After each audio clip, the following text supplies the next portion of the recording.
Hola, les damos la bienvenida a la segunda parte de este webinar que hemos realizado con el apoyo de Privacy Rules y los abogados de Marimón Abogados en España, en particular con Luis, con Yamil Vivar de Manrique Benavides en Chile y con Ángela Noguera de Vanegas Morales Consultores en Colombia. En esta segunda parte nos referiremos a los riesgos y a los retos que se le presentan a las empresas frente a esta circunstancia nueva del COVID. ¿Cómo afecta esto sus relaciones con los empleados y qué medidas y recomendaciones desde la perspectiva de nuestros invitados pueden ser útiles para ellos? Me gustaría entonces hacer una pregunta y es referido a este tema de la circulación de la información.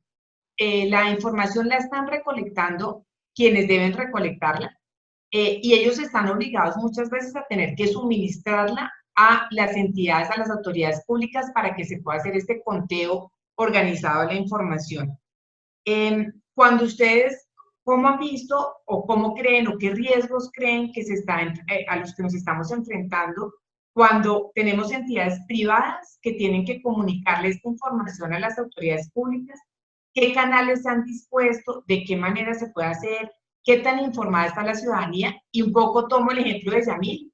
Si una persona que ha sido diagnosticada con COVID, ¿qué obligación tiene? Y no hubiese sido, digamos, diagnosticada en un centro médico, sino que esta persona empieza a sentirse mal, está, por decir algo, en su lugar de trabajo, y qué lineamientos tiene esa entidad privada, esa compañía, o cómo debería hacerse esa circulación de datos. ¿Ha habido algo que haya en sus países o ustedes qué puntos creen, qué riesgos creen que están emergiendo ahí, cómo los podríamos contrarrestar en este momento? Podemos empezar con Luis, por favor.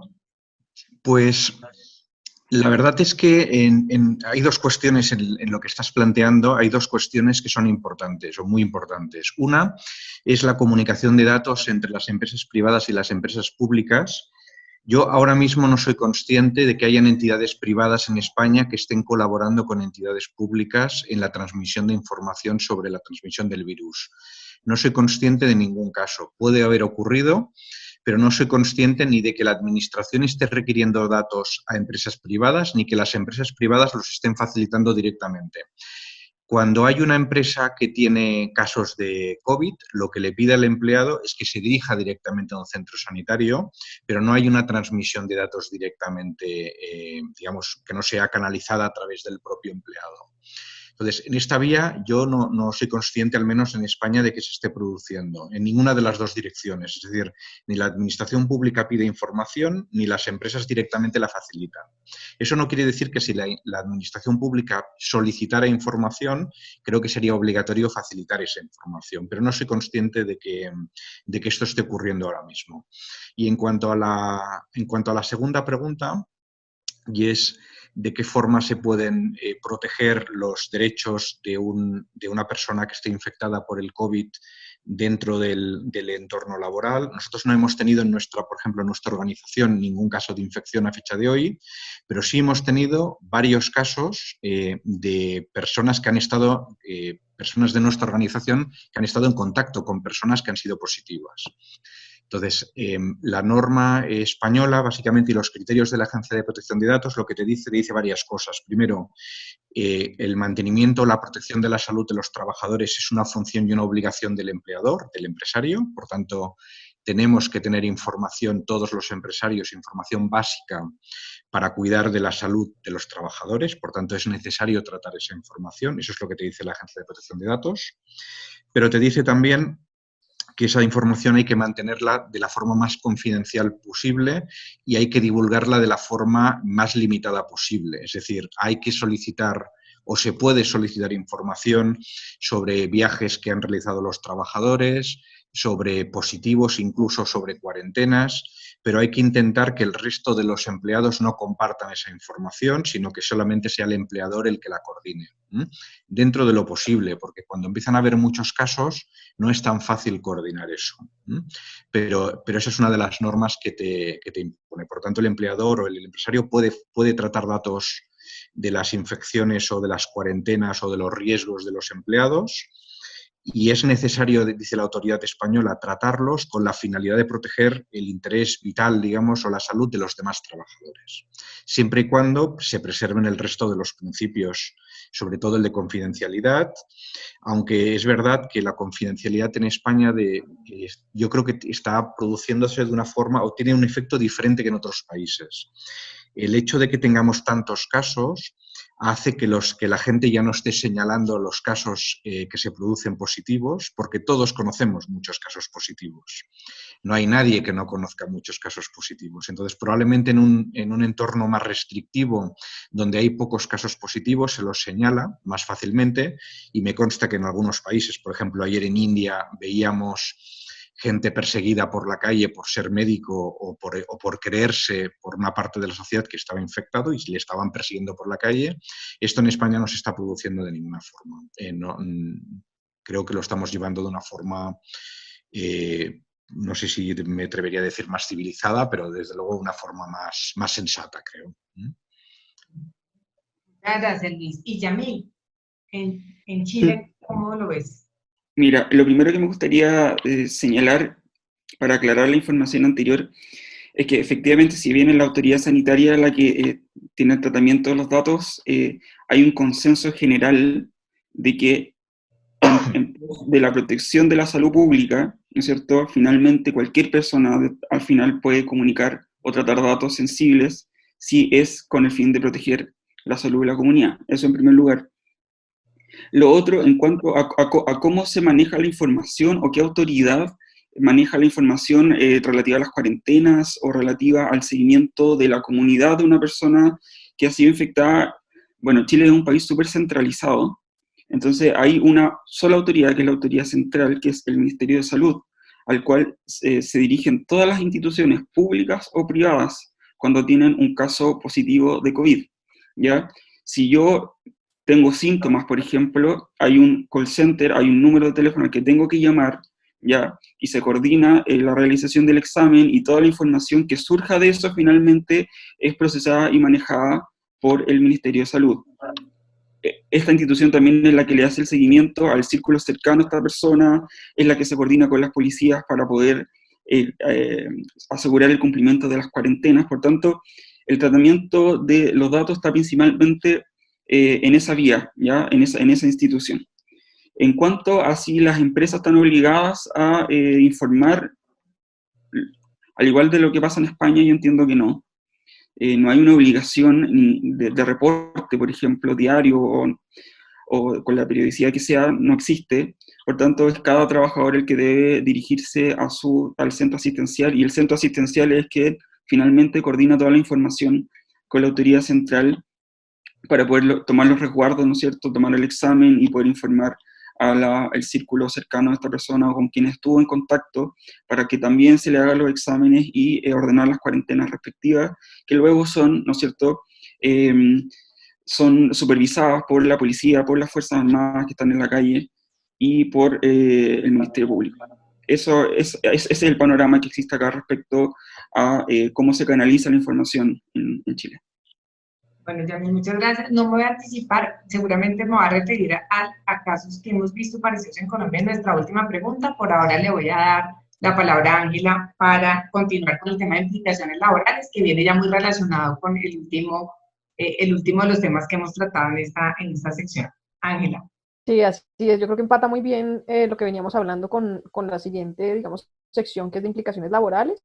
En esta, lo que me gustaría preguntarles es que conversemos sobre cuáles son los retos, los mayores retos que ha traído el COVID a las compañías en las soluciones planteadas por las autoridades. Esto obviamente todo en temas relacionados con datos personales, y los riesgos que, pues, que ustedes ven desde el punto de vista de los temas de teletrabajo y pues algunas recomendaciones que podamos dar. Si les parece bien, voy a empezar yo y después le doy la palabra a Yamil y luego a Luis. Entonces, pues respecto de los retos que el COVID ha traído a los temas, digamos, laborales, y lo venían hablando Luis y Yamil ahora en la pregunta anterior, pues están los temas, claramente los temas de monitoreo del estado de salud de los empleados, tanto ahora cuando estamos en el periodo de confinamiento pues en estos 3 países donde nadie está yendo a las oficinas, pero sí es importante saber cuál es el estado de salud de los empleados, pero también respecto de esas empresas que sí tienen por prestar servicios esenciales, pues tienen que estar en la calle y deben estar monitoreando el estado de salud de sus empleados todo el tiempo, los profesionales de la salud, incluso por lo que veremos más adelante, las personas que hacen mensajería, transporte, domicilios, otras personas pues que trabajan en otros servicios esenciales y que prestan trabajo de campo. Ese, digamos, pues yo veo que es un reto importante.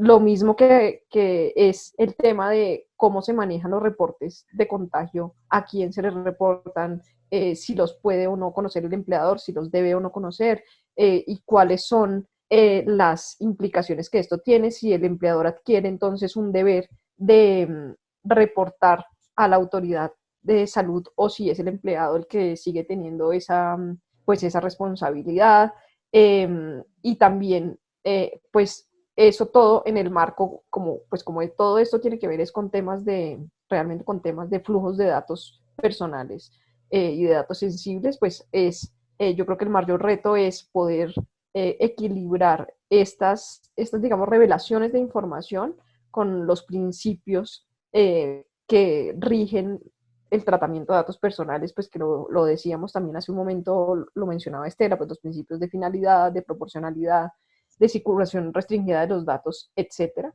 Pues yo creo que esos son los mayores retos. Respecto del teletrabajo como tal, yo también creo que hay 2 retos importantes. El primero está en el uso de las plataformas de comunicación que hay en las diferentes empresas, de la seguridad que hay en el uso de estas plataformas, en los datos que recaban estas plataformas, los términos y condiciones de uso, porque en muchos casos, pues no solamente se están usando las plataformas para, digamos, comunicarse entre las compañías o las compañías y sus clientes, sino pues que los temas que se tratan ahí pues son temas absolutamente confidenciales que en otro momento y nosotros pues como abogados lo pensamos así, uno dice pues no quisiera que los temas que yo trate con mi cliente queden grabados en una plataforma que después alguien en unos años pueda compartir o pueda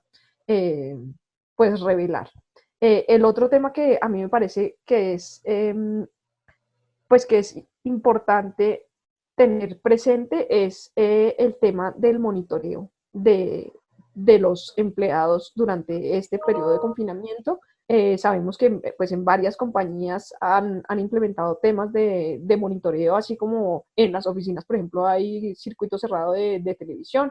Puede ser que haya compañías que hayan instalado, por ejemplo, programas para monitorear pues tantas cosas, o sea, desde a qué hora se conecta, a qué hora se desconecta, pero también cuánto tiempo está poniendo atención, por ejemplo, a un webinar como este, si la persona sí tiene la pantalla en donde es o no, cuánto tiempo está en el correo electrónico, si está en otras páginas. Eso pues son temas, digamos, serios de monitoreo y yo creo que también hay que tenerlos pues en el radar. Y respecto pues de las recomendaciones, yo pensaría que lo primero que deben hacer las empresas o los empleadores es verificar si en los contratos de trabajo tienen cláusulas de protección de datos personales y si esas cláusulas son lo suficientemente, digamos, amplias para cobijar este tipo de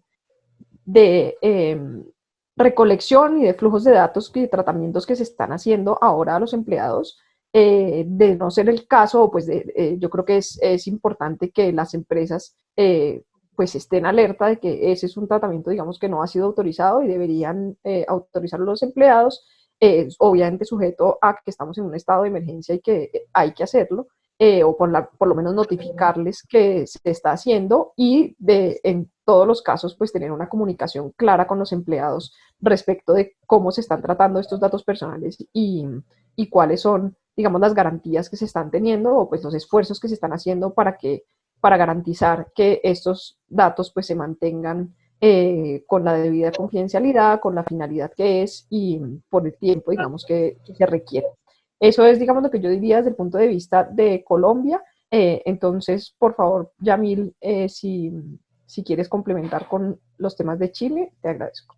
Claro, mira, efectivamente yo creo que el mayor riesgo actualmente, o uno de los riesgos más importantes, tal como señalaste tú, es la implementación abrupta del teletrabajo, ya que no todas las empresas tienen adaptadas sus operaciones para esto y en su mayoría lo tuvieron que implementar de un momento a otro sobre la marcha, lo que puede llegar a tener que tomar medidas poco seguras o tener trabajadores no capacitados para trabajar de manera segura desde sus casas. Acá se aprobó esta semana, de hecho, la semana pasada, perdón, una ley sobre teletrabajo que regula principalmente la relación laboral entre el empleador y el trabajador, obviamente, en cuanto al horario que debe cumplir, ¿no es cierto?, cuáles son las funciones que se le pueden encomendar, quién debe proporcionar los equipos para trabajar desde la casa, ¿no es cierto?, cuáles son algunas medidas de seguridad que se deben tomar. Sin embargo, yo creo que las empresas tienen que ser proactivas en este sentido, porque la información que manejan es muy importante, es un activo muy importante, la seguridad de su información, ¿no es cierto? Por tanto, se deben tomar ciertas medidas o ciertas precauciones extra a lo que exige la normativa en particular. ¿Cuáles serían mis recomendaciones en este sentido? En primer lugar, entregar las herramientas tecnológicas necesarias para trabajar de manera segura, ya que tengan elementos de seguridad centralizados desde las empresas. Por ejemplo, lo ideal sería solicitar que los empleados auditen vulnerabilidades en su propio entorno doméstico, del cual trabajan, antes de conectar dispositivos desde los cuales van a trabajar. Por ejemplo, para que no hayan aparatos tecnológicos del hogar, televisores, incluso refrigeradores, que también algunos están conectados a Internet, que puedan, ¿no es cierto?, ser fuente de alguna vulnerabilidad de la información que se procesa. Ya, eso desde un punto de vista más de la ciberseguridad, pero que también está ligado, obviamente, con la protección de los datos que se tratan durante el trabajo. Que el acceso a la red y a los sistemas de la compañía también sean seguros, ya sea que se esté tratando de acceder al sistema interno de la empresa o a la información que esté contenida en nubes o en servidores. Por ejemplo, si se necesita ingresar a la red interna de la organización, recomendar que sea a través de un dispositivo que sea propiedad de la organización, ya para que el control de ese dispositivo que se conecta esté bajo el control del equipo de seguridad o del departamento de tecnología. Eso es algo que la nueva ley, por ejemplo, acá en Chile, obliga a que te entreguen las herramientas tecnológicas necesarias para poder trabajar desde la casa. Que cosas básicas, por ejemplo, que se utilice un sistema de VPN para conectar los trabajadores de manera remota a la red interna de la organización. Que se controle el uso de dispositivos externos, como los dispositivos de almacenamiento USB, los discos duros, o otros dispositivos periféricos, ¿no es cierto?, que también pueden alterar o pueden causar problemas con la filtración de datos, por ejemplo. Si el empleador se va a conectar desde sus propios dispositivos, o va a tener un acceso al correo electrónico, a los servicios de la nube desde sus propios dispositivos, aplicar también anti-malware, aplicar firewalls, la misma política de seguridad que se aplica para una computadora administrada por la empresa, se aplique también a la computadora del empleado. Limitar la capacidad de almacenar, descargar o copiar datos, ¿ya? Eso también puede ser una fuente de una fuga de datos, por ejemplo. Y en general, acompañado a todo eso, ¿no es cierto?, yo creo que es muy importante la capacitación de los trabajadores. La capacitación de los trabajadores tanto en ciberseguridad, al menos aspectos básicos, ¿no es cierto?, y en tratamiento de datos personales. Yo encuentro que ambas cosas están ligadas. Por tanto, es necesario hacerse cargo de ambos y las compañías tienen que afrontar eso y lo tienen que hacer. Eso principalmente. Gracias, Yamil. Luis. Digo que hay varias cosas que habéis comentado tanto tú, Ángela, como Yamil, que me parecen muy interesantes. En cuanto a lo que has comentado tú, Ángela, sobre el monitoreo, la monitorización de sistemas en España, en principio no está permitido que el empleador o el empresario monitoree o rastree, digamos, el uso que hace de dispositivos el empleado. Puedes saber, por ejemplo, cuando se conecta, cuando se desconecta, pero no puedes saber lo que está haciendo y mucho menos puedes, no sé si es lo mismo que tenéis vosotros o no, pero desde luego en España no es posible estar analizando a qué dedica el tiempo o si está conectado o no todo el tiempo y qué hace cuando está conectado el empleado. Pero me ha parecido muy interesante porque desde luego es algo que hay que controlar y desde luego hay que limitar. En cuanto a lo que comentaba Yamil, también hay varias cosas muy interesantes. Es verdad que el paso al teletrabajo lo hemos hecho una transformación digital que debería ocupar un decenio, lo hemos hecho en una semana y prácticamente hemos convertido la figura del teletrabajo, que en muchas empresas prácticamente no estaba ni permitido en España, a ser obligatorio, casi obligatorio, en 10 días. Por supuesto, nos hemos dejado un montón de cosas por el camino porque básicamente hemos intentado primar la funcionalidad, todos los negocios, para poder para poder seguir prestando servicio a los clientes. Pero es verdad que hay varios retos que son muy importantes y que tú, Yamil, apuntabas también muy bien. El reto de la seguridad es fundamental. En España, por ejemplo, tenemos muchísima gente accediendo a recursos de las empresas con dispositivos propios, no dispositivos empresariales. Y esto plantea la necesidad de establecer, si lo permites, porque en España está permitido, porque no tenemos una ley que lo impida, como mínimo una política de Bring Your Own Device que establezca, digamos, las restricciones o los requisitos técnicos que tiene que cumplir cada uno de los terminales propios para poderse conectar a la red, digamos, a la red empresarial. Es un tema fundamental. En España, la mayor parte de las empresas no están prestando atención a este tema y creemos que los riesgos son realmente relevantes. El tema de la VPN que comentabas tú muy bien, yo creo que esto sí es algo que hace fundamentalmente, yo diría que casi todas las empresas. El acceso fundamentalmente en España se está realizando hoy a través de VPNs, pero la VPN puede ser un sistema intrínsecamente seguro, pero lo es también dependiendo de las contraseñas y la fortaleza de las contraseñas que se utilicen. Es decir, hay muchos sistemas para convertir un sistema seguro en un sistema muy endeble y hay que vigilar con estos puntos. Después, es muy interesante también el tema de nosotros, por ejemplo, hemos recomendado a los clientes establecer una política de teletrabajo que les obligue a una cierta organización también de las formas de realizar las conexiones, etcétera, etcétera, y las medidas que tienen que cumplir. Vemos que es un tema interesante. Y por último, que tú también creo que lo estabas apuntando tú antes, Ángela, el tema del uso de las plataformas de comunicación tipo Zoom, etcétera. Estamos teniendo una conferencia por Zoom. Yo creo al menos que para hacer lo que estamos haciendo, Zoom está muy bien, es una plataforma que realmente presta un servicio fantástico. No sé si la utilizaría para todas las finalidades. Creo que para lo que estamos haciendo está muy bien utilizada y muy bien pensada, pero no sé si, por ejemplo, para tratar un problema confidencial con un cliente tendría la misma opinión o no. Por ejemplo, no requiere una contraseña, solo requiere una dirección concreta. Si pinchas en la dirección, entras directamente. Entonces, en función de la sensibilidad de los datos que estemos manejando, nosotros ahora mismo estamos teniendo un entorno público, si nos oye alguien, es un placer, no pasa nada. Pero no sería lo mismo si estuviéramos tratando un tema muy confidencial con un cliente. Entonces, creo que es importante también analizar las plataformas que hay en el mercado para ver qué plataformas realmente están preparadas para el nivel de sensibilidad de las informaciones que funcionan a través de esas plataformas. Yo creo que eso es un tema clave también. Y no me extiendo más. Muchas gracias, Luis y Yamil. Con esto terminamos la segunda parte de nuestro webinar en COVID y datos personales. Tenemos todavía una tercera parte que esperamos que ustedes puedan disfrutar también en nuestras redes.